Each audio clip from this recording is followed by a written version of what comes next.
bush lines, ended eyes, strolling body encompassed by flies buzzing around a calm library where nothing can be listened but the sound of clacking consoles. He sits slouched over his work he will not do until there's no other choice. Buzzing can't be listened by any but one. That same sound-related torment that he will never shake but learn to live with. His destroy gaze seem halt a semi-truck well over its senator. But that same empty need of feeling keeps him stagnant. That fruitless broken record of a brain turns on the record player, never ceasing to mimic what it once was.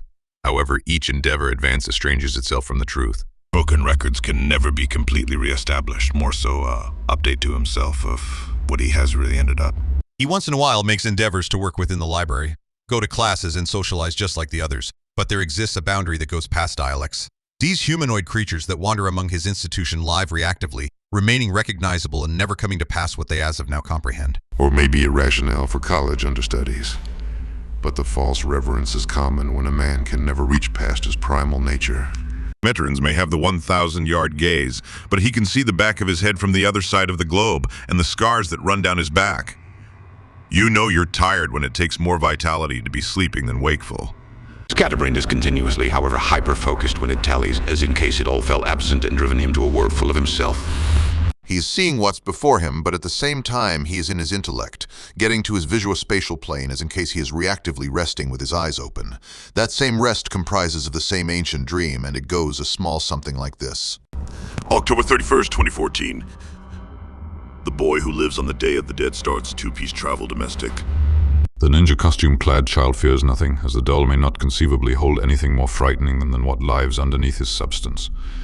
In any case, a so-called prophet of the dim still cannot foresee the obscure which calls said haziness its domestics. This obscure substance is barely recognized by more youthful inhabitants of the neighborhood, to each their title a representation of said substance. Be that as it may to this boy, he will until the end of time stay anonymous. He prowls within the bushes among the stepping grounds of blameless children, very comparable to the prey he stalks, but something is distinctive approximately him. Perhaps it's the stench of internalized discouragement, spilling through each pore of his unwashed scalp, layers over a brain that can't get at his parents' injurious activities towards him. This sneaking man yearns to add his presence to his wrong reality, and in a non-domesticated fit of fierceness, he falls casualty to circumstance. One seemed never predict that man within the bush, but the substance which manufactured him, clad with a cleansed cover straight from the profundities of the condemned and maniacal, pummels 1 foot far before the other and starts his interest. This hypervigilant pardon for a man sniffed the substance that long tormented West Virginia before taking off. And because it pushed into the closes of his deformed body, he was seen by the boy. That bush the boy knew as the mystery base for kids at the stop, presently polluted by the fragrance of desire and lame-worthy joy, was cleared out alone as the man sought after his as it were witness. At the ceiling of a 13-year-old human speed, he runs for home base. Be that as it may, he will not come in secure, not this time besides. The man handles the boy onto the coarse and unforgiving walkway and pins him down by the wrists. They say the eyes are the windows of the soul, and as the boy opens his eyes to stand up to the enemy at hand, his soul is met with a one-way reflective look. The boy knew anything lies past those students was something superior, cleared out untouched. The substance produces a chasing cut from his backstash and starts gradually cutting the boy's cleared-out record finger, right at the knuckle closest to the palm, as he clarifies what will happen in the event that anybody ever listens of his experience. The boy knows he's beyond any doubt to lose a finger or two at this rate. But how seem he trust to reason with somebody apparently destitute of humankind? As he starts to cut that cleared-out record finger at the root of the knuckle, like a prepared cannibalistic butcher, the boy of genius-level intelligence considers of the one chance he must live. He harbors his claim life and lets go, taking off each fold, gracious condition behind a foot primal seed.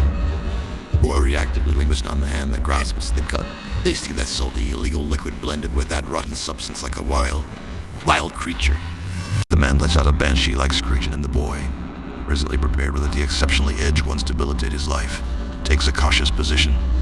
Sometime recently, he might start to back absent toward his home. Bare tenths of feet absent, the man lurched at his restriction that was once recognized as prey. The littler, prepubescent boy weaves beneath the hands that reach for him, and with cut in hand push through all 7 layers of tissue, smoother than calfskin, specifically into the undermeat of the man's right leg. The boy does not turn. He pulls out some time recently. He makes a grave botch, proactively with activity. The man is discourteous, inviting back to a calm reality. leg loses both red ruddy blood and yellowed fat in spite of his thin, haggard construct. He asks not for his life.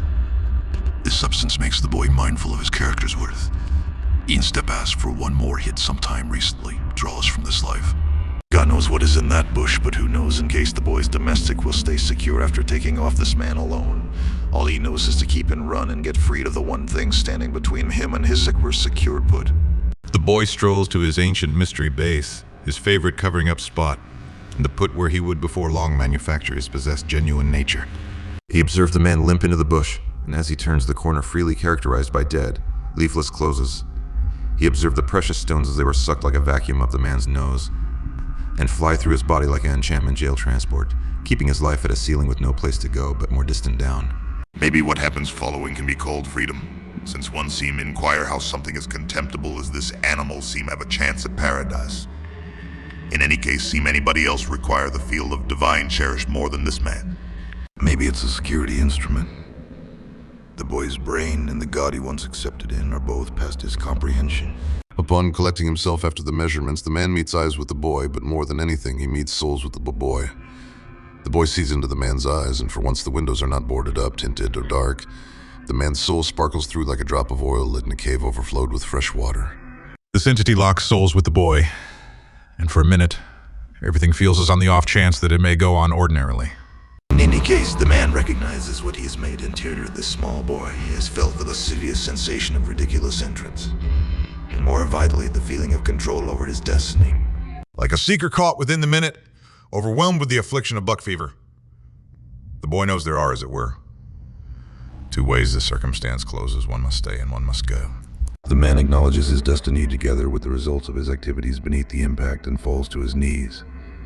Sometime recently his flight, the man tells the boy of a way he might go on living fair the way it was sometime recently. He focuses to a needle filled with a few sort of liquid and tells the boy to utilize it in his arm after doing the deed, and he'll disregard it ever happen.